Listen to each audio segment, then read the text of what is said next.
बिस्मिल्लाहिर्रहमानिर्रहीम। अस्सलाम वालेकुम। प्रोग्राम अल कलाम ईद स्पेशल में खुशामदीद। मैं हूं आपका होस्ट मोहम्मद शुएब रज़ा। नाज़रीन किराम, आज का दिन खुशी का दिन है, आज का दिन मुसर्रत का दिन है। और जितने भी मेरे सुनने वाले देखने वाले हैं दुनिया में, जहां भी आप सुन रहे हैं देख रहे हैं, आप सबको मेरी तरफ़ से, मेरी तमाम टीम की तरफ़ से ईद उल फ़ितर की खुशियाँ बहुत बहुत मुबारक हों। अल्हम्दुलिल्लाह, अल्लाह रब्बुल इज़्ज़त का लाख लाख शुक्र कि रमज़ानुल मुबारक बहुत अच्छे तरीके से गुज़रा। रमज़ान के रोज़े रखे, इसकी बरकतों को समेटा और आज हम अल्लाह की तौफ़ीक से ईद का दिन मना रहे हैं। लेकिन आज मैं आपके सामने कुछ ऐसे मेहमानों को इंट्रोड्यूस करवाऊंगा जिनको आप सुनते तो रहते हैं, लेकिन आज के दिन के हवाले से ख़ास तौर पे हम उनसे गुफ्तगू करेंगे। मेरे साथ मौजूद हैं जनाब मोहम्मद अमानत रसूल साहब। अमानत साहब, बहुत शुक्रिया आपके वक्त का, खुशामदीद। मेरे साथ मौजूद हैं जनाब नौरीन साहिबा, अमानत साहब की वाइफ़ हैं। मैं थैंक यू सो मच। हम आपको अक्सर प्रोग्राम में सुनते रहते हैं, बुलाते रहते हैं, लेकिन आज का जो प्रोग्राम है मैंने कोशिश की और मेरी बड़ी ख्वाहिश थी कि मैं जान सकूं कि आप दोनों ईद कैसे गुजारते हैं। एक लंबा अरसा आपने आपस में एक दूसरे के साथ गुजारा है और आपके बच्चे हैं, अब बच्चे भी जवान हो चुके हैं, तो पहले और अब ईद में क्या फ़र्क है। अमानत साहब, आपको ईद का दिन बहुत बहुत मुबारक। मैडम, आपको ईद का दिन बहुत बहुत मुबारक। अमानत साहब, आप बताइएगा कि जो आप बचपन में थे जब, और उस वक़्त ईद का क्या माहौल होता था, या आपके घर में ईद की खुशियों को कैसे सेलिब्रेट किया जाता था?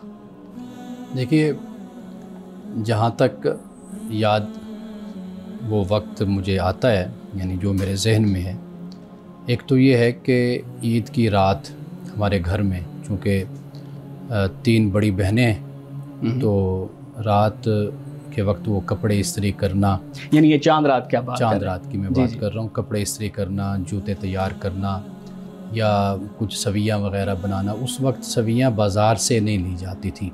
अच्छा। तो वो रमज़ान में ही घर में बहनें बेटियां जो होती थी, यानी वो घर में ही तैयार की जाती थी। घर में ही बैठकर, अब मुझे याद नहीं है कि वो वालिदा कोई आटा तैयार करती थी, तो वो फिर बहनें बैठकर, हम भी कई दफ़ा बीच में बैठकर वो हाथों के साथ हम बनाते थे।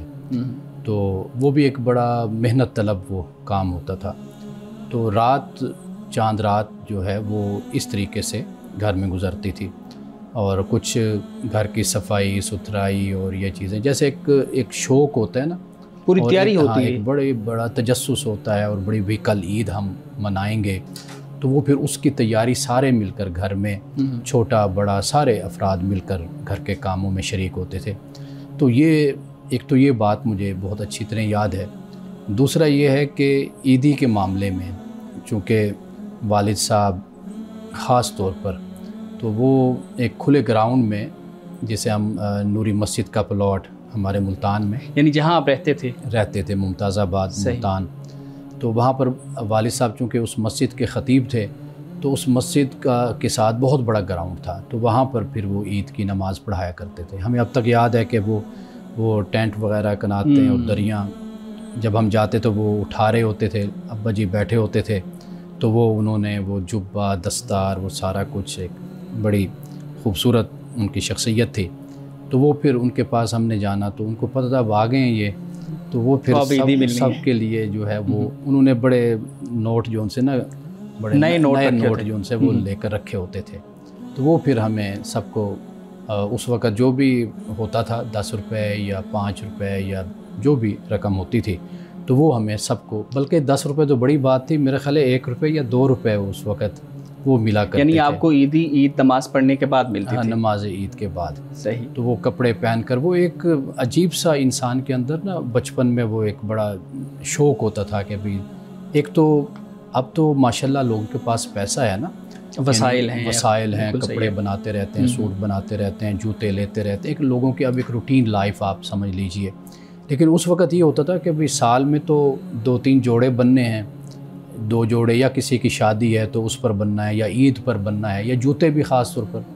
तो मुझे याद है कि बचपन में एक साइकिल मुझे 3 पहियों वाली, वो मुझे लेकर अब्बा जी ने दी थी।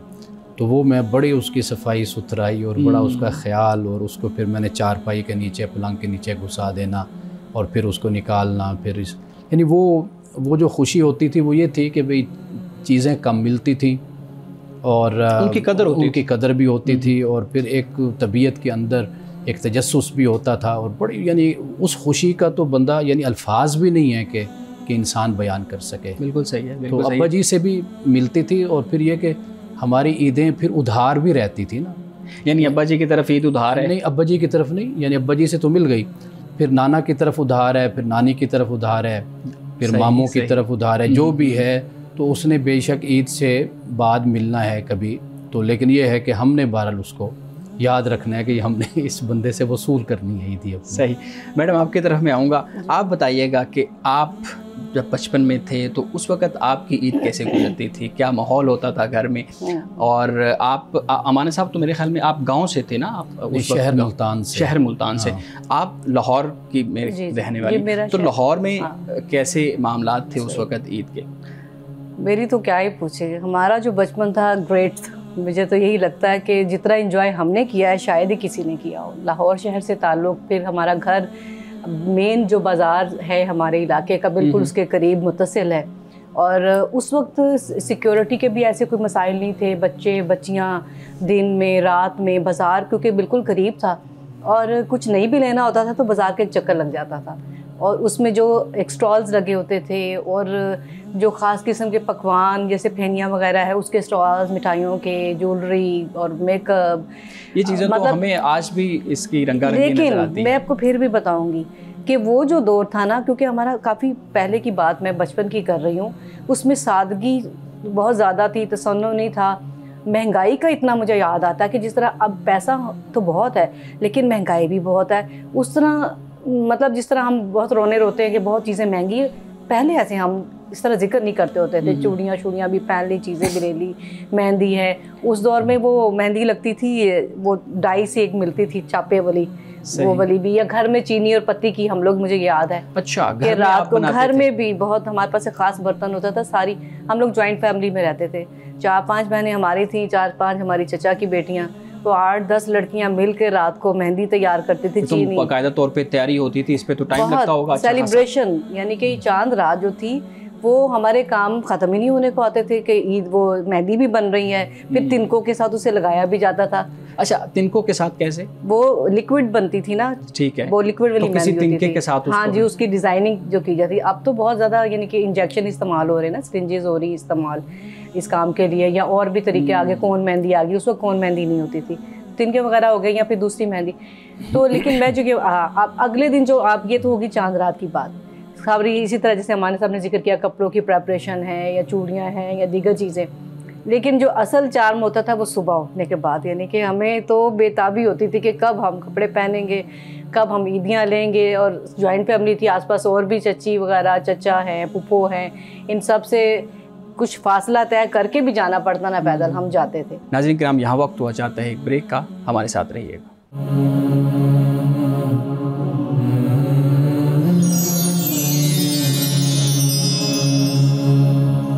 प्रोग्राम में एक दफ़ा फिर खुशामदीद। हम गुफ्तगू कर रहे हैं कि कैसे बचपन में, जब आप लोगों का बचपन था उस वक़्त कम रिसोर्सेज के अंदर कैसे गुजारा किया जाता था और कैसे ईद की खुशियाँ सेलिब्रेट की जाती थी। हमारे साहब ये बताइएगा कि आज जब आप इस उम्र में हैं, एक लंबा उम्र का जो हिस्सा है वो गुजार लिया है, तो अब क्या तब्दीली महसूस करते हैं बचपन की ईद और अब जो ज़िम्मेदारियों वाली जो ईद है, क्या फ़र्क महसूस करते हैं? पहली बात तो ये है कि मैं तो इसे एक फ़ितरतन तब्दीली ख़याल करता हूँ। हमारा ज़ावे नज़र, ज़ावे फ़िक्र बदल जाता है अपनी उम्र के लिहाज से, और हमारी जो दिलचस्पियाँ हैं वो बदल जाती हैं। तो लिहाजा हम शायद ये समझते हैं कि वो अट्रैक्शन, वो चमक दमक, वो सब कुछ ख़त्म हो गया। लेकिन बच्चों को अगर आप देखेंगे ना, तो उनकी खुशियाँ उसी तरीके से ही कायम और दायम रहती हैं और होती हैं। अच्छा, मैं बचपन के हवाले से आपको एक बड़ी दिलचस्प बात भी सुनाना चाहता हूँ। तो ये भी एक रिकॉर्ड बन जाती है बात कि मैंने ईद के मौके पर ही साइकिल चलाना सीखी थी। अच्छा, 2 पहियों वाली साइकिल। और ये भी बड़ी अय्याशी होती थी कि वैसे तो हमें साइकिल मिल ही नहीं है, तो वो किराए की साइकिल हमें 2-4 घंटे के लिए कुछ पैसे दे के किराए की साइकिल मिल जाती थी। तो वो तो बता नहीं सकते कि भाई वो क्या खुशी ईद पर होती है। तो बड़े जो भाई हैं तो उन्होंने मुझे साइकिल चलाना सिखाई थी, और वो सीखी इस तरह थी कि उन्होंने साइकिल पर मुझे बिठा दिया और आगे पानी था और धक्का दे दिया कि अब इस जगह से ख़ुद ही निकलो। तो वो जब उन्होंने मुझे इस मुश्किल में डाला तो वो फिर मैं साइकिल सीख गया। तो एक तो ये यानी साइकिल चलाना, और ऐसे पसीने से शराबूर और नए कपड़े ख़राब, पांचे फटे हुए, बस ऐसे, लेकिन वो ईद की खुशी, बस वो खुशी जो थी ना वो बड़ी कमाल की। तो जो अब तक मामला है ना, देखिए अब वक्त बदल गया है ना, यानी मिसाल के तौर पर अब बच्चे खुशी मनाते हैं, अब उनके खुशी मनाने का अंदाज़ ज़रा मुख्तलिफ हो गया। यानी अब उनके पास मोबाइल है, अब मोबाइल पे वो अपने दोस्तों से रब्ता भी कर लेते हैं, और किसी ने दोस्त की तरफ जाना हो तो वो कहीं बाहर बैठकर खाना भी खाते हैं, गपशप भी करते हैं। और सबसे बड़ी बात जो होती है ना, जो हम कहते हैं ना कि खुशी अब वो वाली नहीं रही, वो हमारा अपना ज़ाती मसला है। वो क्या है? वो ये है कि ज़िम्मेदारियों का बोझ हो गया हम पर, और अब हमें ये सिर्फ़ अपनी जान की फ़िक्र नहीं है, बल्कि पहले तो अपनी जान की भी फ़िक्र नहीं होती थी बचपन में। अब ये है कि अपने साथ दूसरे भी साथ हैं, मेंबर्स हैं, घर के बच्चे हैं, उनका भी ख्याल करना। कुछ मेरा ख्याल है कि ज़िम्मेदारियाँ जो है ना इंसान को, वो इतना अपने अंदर महव कर देती हैं कि वो खुशी का जो एहसास एक गैर ज़िम्मेदाराना ज़िंदगी में होता है ना, कि जब कोई बोझ नहीं है, तो वो वाली चीज़ वाकई आज हमारी ज़िंदगी में नहीं है, लेकिन हमारे बच्चों की ज़िंदगी में वो आज भी मौजूद है। उसी तरह सहेलियाँ, दोस्त, मिलना जुलना, राब्ते, ताल्लुक़, वो अंदाज़ बदल गया साइंस और टेक्नोलॉजी की वजह से, लेकिन वो इंसानी फितरत में जो एक खुशी और मुसर्रत है वो आज भी बच्चों में कायम है। हमारे साहब, इसी से मुझे एक मेरे जहन में एक बात आ रही है, मैं उसको आपके सामने रखूँगा और आपकी उस पर राय जानना चाहूँगा। हम देखते हैं कि रसूलुल्लाह सल्लल्लाहु अलैहि वसल्लम के दौर का जो हमारे सामने लिटरेचर आता है उसमें ईद के त्यौहार को बयान किया जाता है, और फिर रसूलुल्लाह सल्लल्लाहु अलैहि वसल्लम कैसे ईद को सेलिब्रेट करते थे। आज हम अपने दौर में देखें तो हमें थोड़ी सी मुख्तलिफ चीज़ें नज़र आती हैं। आप बयान कीजिएगा कि रसूलुल्लाह सल्लल्लाहु अलैहि वसल्लम ईद कैसे गुजारते थे और उनका मामूल क्या होता था, और आज हम अपनी रूटीन को कैसे जो है ना उसके मुताबिक कर सकते हैं।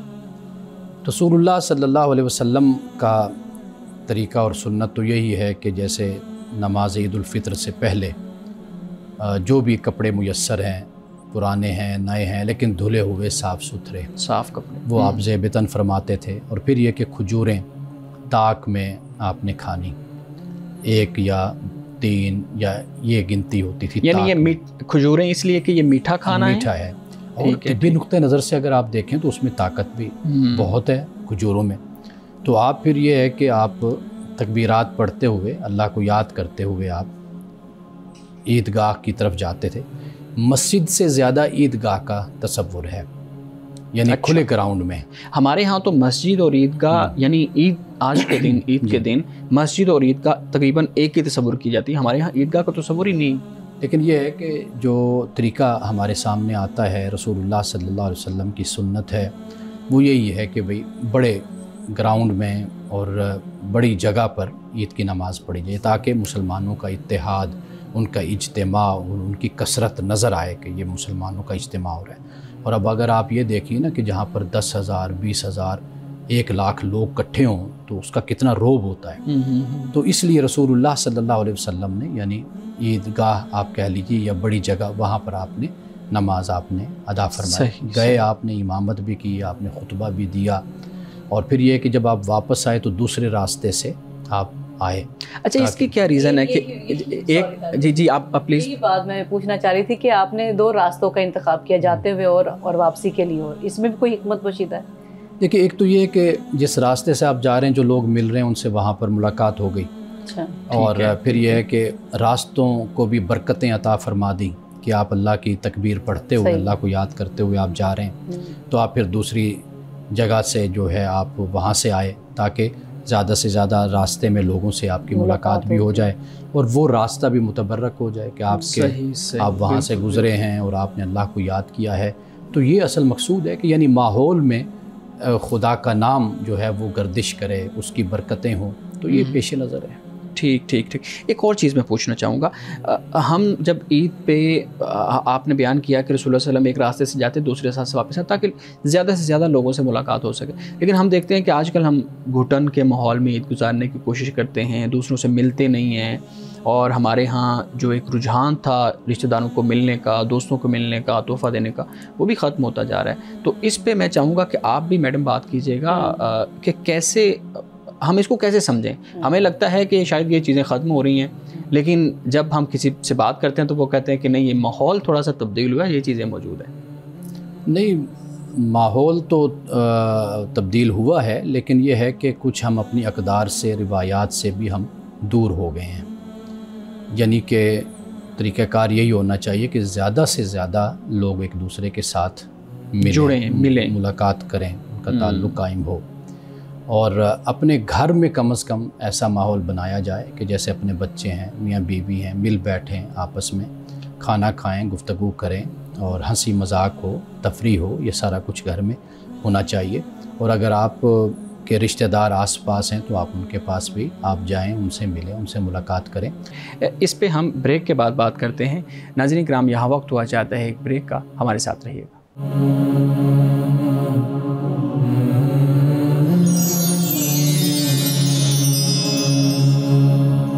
प्रोग्राम में एक दफ़ा फिर खुशामदीद।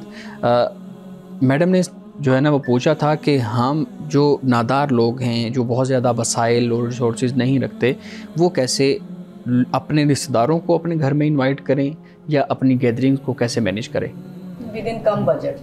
देखिए, हम पहले इस पर बात कर चुके हैं कि जो हमारा ज़माना था उसमें इतने वसाइल नहीं थे, लेकिन आखिर फिर भी हम, लेकिन माएँ कफ़ायत शारी थी और कनात पसंदी थी, या अपनी हैसियत के मुताबिक अपनी चादर देख के पाँव फैलाया जाता है। तो यही उसूल और यही कायदा आज भी अप्लाई होगा कि ख़ास तौर पर जब इस तरह के फंक्शन या ऐसे त्यौहार आते हैं, लोग ख़ास तौर पर इन त्यौहारों के लिए कुछ ना कुछ जोड़ के भी रखते हैं, और अपनी हैसियत के मुताबिक और अपने मर्तबे के मुताबिक उनका यही होता है कि भाई अब ईद आ रही है तो 2-4 हज़ार हमने बचा के रखना है, ताकि उस मौका पर हम किसी की तरफ जाते हैं तो कुछ लेकर जाएंगे, कोई हमारी तरफ आता है तो हम उसके लिए अरेंज करेंगे। तो मेरा ख्याल है कि ये हालात के मुताबिक हर कोई फिर उसका इंतज़ाम कर लेता है। अच्छा, मैं एक और चीज़ पूछना चाहूँगा। हमारे यहाँ ईदी का जो तस्वुर है वो बचपन के साथ उसका ताल्लुक़ जोड़ा जाता है कि ये बचपन के लिए है, बच्चों के लिए ईदी होती है। आप बताइएगा कि आप दोनों का क्या मामूल है कि आप अपनी अहलिया को ईदी देते हैं, आप अमाना साहब को देती हैं, आप अपने बच्चों को, अब जो जवान हो चुके हैं, आपका बड़ा बेटा मेरी उम्र का है, तो वो अभी भी वही तरीक़ाकार है ईदी देने का?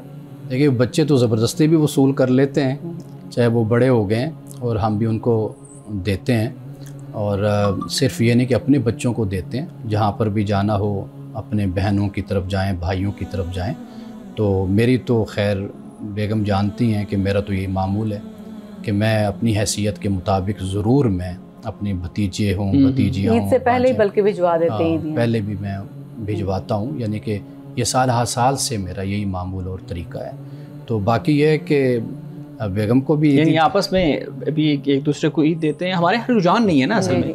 नहीं, मुझे देते हैं, ईद देते हैं, लेकिन असल में जो गिफ्ट देने का एक मामला है ना, जो कल्चर है, तो ये होता है कि इनके सारे काम क्योंकि मुझे अरेंज करने होते हैं, इनकी A to Z हर चीज़। बाज़ार में जाने का कभी तसव्वुर नहीं है हमारे साहब के। हाँ, वो एक शुरू में, शादी के शुरू में 1 आध दफ़ा गए, लेकिन उसके बाद मैंने इन्हें खुद ही कहा अपना आया करें साथ। सही। तो वो तो कभी हो ही नहीं सकता। तो इनके लिए अभी हमारी वेडिंग एनिवर्सरी 23 मार्च को गुजरी है, तो मैंने इन्हें बिफोर हैंड ही इनको मैंने गिफ्ट कर दिया था, और इनकी तरफ से गिफ्ट खुद ले लिया। अच्छा, खुद ले लिया इसलिए कि इन्होंने बाजार जाना नहीं, इनकी कोई चॉइस, इन्हें किस चीज़ का इस हवाले से पता नहीं है। तो मैं समझती हूँ इनके इस मसले को, तो मैंने कोऑपरेट किया है। नहीं, एक ये भी तो आपका नुक्ता नज़र है। दूसरा नुक्ता ये भी तो हो सकता है ना कि अमाना साहब जैसे मसरूफ़ हैं संजीदा मामलात के अंदर, यानी किताबों के अंदर वो अपना सारा वक्त गुजारते हैं, तो वो बाजार जाने में वक्त का ज़िया समझते होंगे। बिल्कुल, वो मुझे भी वक्त का ज़िया एक अलहदा बात है। असल चीज़ जो है ना, वो जब बंदे को एक एतमाद हो जाता है ना कि भाई हमने काम तकसीम कर लिए, कुछ काम है जो मैं करता हूँ, कुछ काम ये इनके सुपुर्द है, ये करती हैं, और ये वो काम मुझसे कहीं बेहतर अंदाज में तरीके से करती हैं। यानी बाज़ारों में जाना और वहाँ पर वक्त लगाना, थोड़ा सा ये है कि भाई चीज़ों का चुनाव, ये भी एक अल्लाह की तरफ से गॉड गिफ्टेड आप कहिए कि ये कोई सलाहियत होती है। बिल्कुल। तो ये बारगेनिंग करना, गुफ्तगू करना, चीज़ लेना, चीज़ को पहचानना, ये इनसे मैंने बहुत कुछ ऐसे मामलात, ऐसी चीज़ें सीखी हैं, देखी हैं। अच्छा, आपने भी सीखी है। हमारे यहाँ तो एक और तस्वुर भी है ना कि शोहर ही हमेशा अपनी वाइफ को, ख़वातीन को सिखाते हैं। कभी हमने ये नहीं सुना कि शोहर को कहे कि मैंने अपनी वाइफ से बहुत सारी चीज़ें सीखी। बहुत कुछ इंसान सीखता है ऐसी बात, लेकिन पिक करने की सलाहियत होनी चाहिए। ये कहते हैं कि आपने मुझे ट्रेंड कर दिया है। इवन कि मेडिसिन के बारे में भी कि सेल्फ मेडिकेशन कभी नहीं करनी। मैंने घर में ये कभी हमारे नहीं रखा कि भाई इस तरह जो मर्जी किसी के कहने पे ले ली, और इनको भी कॉन्शियस कर दिया हुआ है। फिर चीज़ों की सब्ज़ी, फ्रूट, इस तरह की। अलबत्ता ये कि इन्होंने मुझे इस बात पे एग्री कर लिया हुआ है कि मेरी नज़र घड़ी पे होती है जब मैं बाज़ार पे जाती हूँ, कि मुझे कितने घंटे स्पेंड करने हैं, कब मुझे वापस आना है, वक्त की कदर, कि मुझे जवाब दे होना है हमारा साहब को। मैं आंसरेबल होती हूँ, ऐसा नहीं कि मैं जाके भूल गई। सही नहीं है, ये बड़ी अच्छी चीज़ है। घर के मामलात और बाकी चीज़ें भी तो देखनी होती हैं। क्या औरतों को भी जाना चाहिए ईदगाह की तरफ, और फिर औरतें अपना दिन कैसे गुजारें? देखिए, रसूलुल्लाह के ज़माने में हम देखते हैं सल्लल्लाहु अलैहि वसल्लम के ख़वातीन एक तो नमाज के लिए भी जाती थी मस्जिद नबी में, यानी जो सहूलत जिसको होती वो प्रेफर करती थी कि मस्जिद में जाकर नमाज़ पढ़ें। एक हदीस नहीं, बहुत सी अहादीस और रवायात हमें मिलती हैं कि सुबह की नमाज में ख़ास तौर पर ख़वातीन की तादाद मौजूद होती थी। अब देखिए, सुबह का वो वक्त, और फिर ज़रा आप तसव्वुर कीजिए मदीना की बस्ती कि जहाँ पर कोई लाइटिंग नहीं है, कोई गलियाँ रोशन नहीं है, तो ख़वातीन अपने घरों से निकल कर मस्जिद आती हैं। और चंद ऐसे वाक़यात भी रूनुमा हुए, रसूलुल्लाह के ज़माने में हुए, लेकिन औरतों को मना नहीं किया गया, उन लोगों को सज़ा दी गई। ये बता दिया गया कि भाई औरतों पर किसी तरह का कोई कदगन नहीं लगाया जा सकता, उनका हक़ है कि वो नमाज के लिए आएँ या दीगर जो सरगर्मियाँ होती हैं उनमें शरीक हों। इसी तरह ईद की नमाज भी अहादीस से हमें मालूम होता है कि ख़वातीन रसूलुल्लाह के साथ नमाज अदा करती थी, यानी जिस तरह आगे मर्द हजरात हैं, फिर पीछे एक जो तरतीब बताई जाती है। हदीसों में यहाँ तक आए कि हज़रत बिलाल रज़ी अल्लाह तआला अन्हु ने झोली फैलाई, क्योंकि उसके बाद किसी गज़वा पे जाना था, तो ख़वातीन ने भी अपनी तरफ से जो भी ताउन कर सकती थी सदक़ात उसमें डाले। सही सही। नाज़रीन इकराम, यहाँ वक्त हुआ चाहता है एक ब्रेक का, हमारे साथ रहिएगा।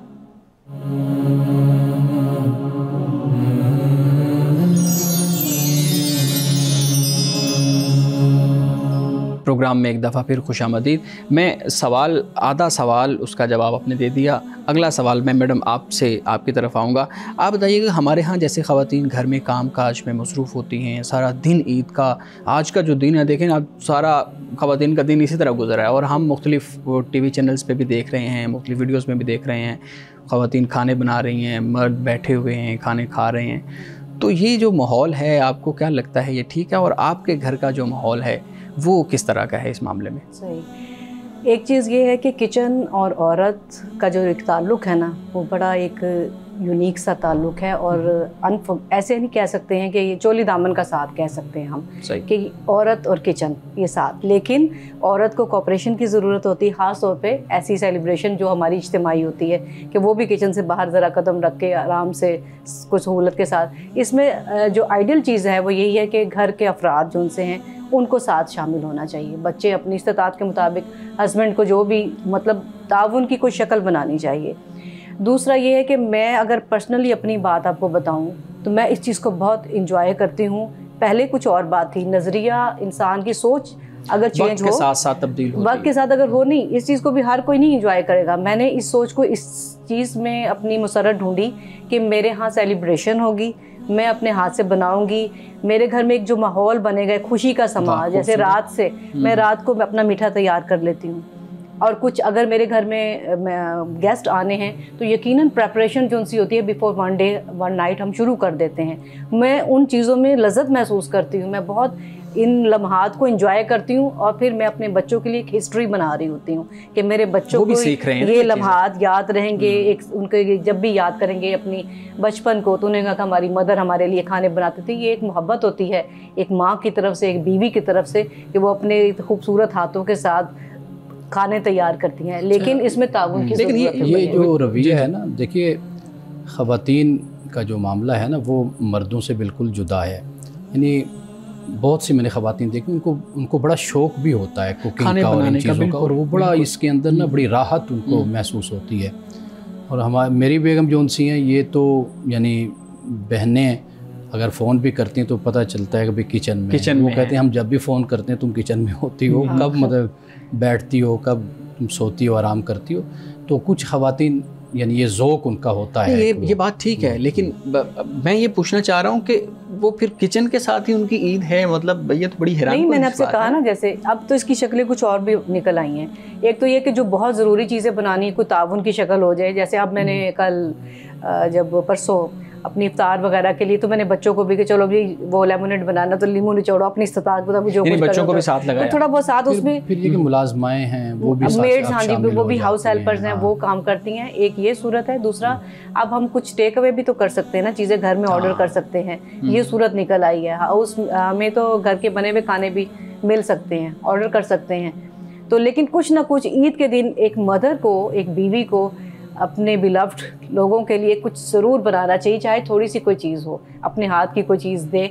लेकिन वो वाली बात है कि मैं ख़ुद ये सोचती हूँ कि उसके लिए भी ये इसी तरह इंजॉयबल लम्हात होने चाहिए कि वो किचन से कुछ देर बाहर आए तो कुछ चीज़ें बाहर से आ जाती। एहसास एक दूसरे के बारे में होना चाहिए कि अगर मैं देखता हूँ कि मेरा पार्टनर मुश्किल में है और बहुत ज़्यादा बिज़ी है और काम का बोझ है, तो मुझे हाथ बटाना चाहिए। और सुन्नत भी है आपसे वसल्लम की, यही चीज़ बच्चों के अंदर भी होनी चाहिए, कोऑपरेशन। बदकिस्मती ये है कि हमारे यहाँ यानी ये कल्चर नहीं है कि हमारे बच्चे, हम लोग मिलकर किसी काम में शरीक हों। ये अलहदा बात है कि काम एक शख्स की प्रायोरिटी है। मसलन मेरी ज़िम्मेदारी है, मैं कमा के लाता हूँ, ठीक है जी। अब मेरे बच्चे जब बड़े हो रहे हैं, उनमें ये एहसास होना चाहिए कि अब हमारा बाप कमाता है, हम भी बड़े हो गए हैं, तो थोड़ा सा हम भी हाथ बटाएं। तो ये चीज़ें होती हैं जो मिलजुल कर करनी होती। ज़िम्मेदारी एक शख्स की है, इसमें कोई शक नहीं है, लेकिन यह है कि उसकी उस ज़िम्मेदारी को आपने उसके साथ हल्का भी तो करना है ना, ताकि उस पर ज़्यादा बोझ ना बने। ऐसे ही है। मौलाना साहब बहुत शुक्रिया आपके वक्त का, और मैडम बहुत शुक्रिया आपके वक्त का। नाज़रीन किराम, आज का दिन रसूलुल्लाह सल्लल्लाहु अलैहि वसल्लम के फरमान के मुताबिक खुशी का दिन है। जैसे हमने अभी गुफ्तगू की, इसको खुशी के साथ गुजारना चाहिए। आपस की जो बुग़्ज़ है, अदावतें हैं, जो दिलों के अंदर नफ़रत है, उसको ख़त्म करके एक दूसरे के साथ गले लगना चाहिए। और गले लगने का बेहतरीन जो तरीक़ाकार है वो क्या है कि आप दूसरे को इनवाइट करें, दूसरे को दावत दें और पहल करें उसको मिलने में, उसको सलाम करने में। इजाज़त दीजिए, खुदा हाफिज़।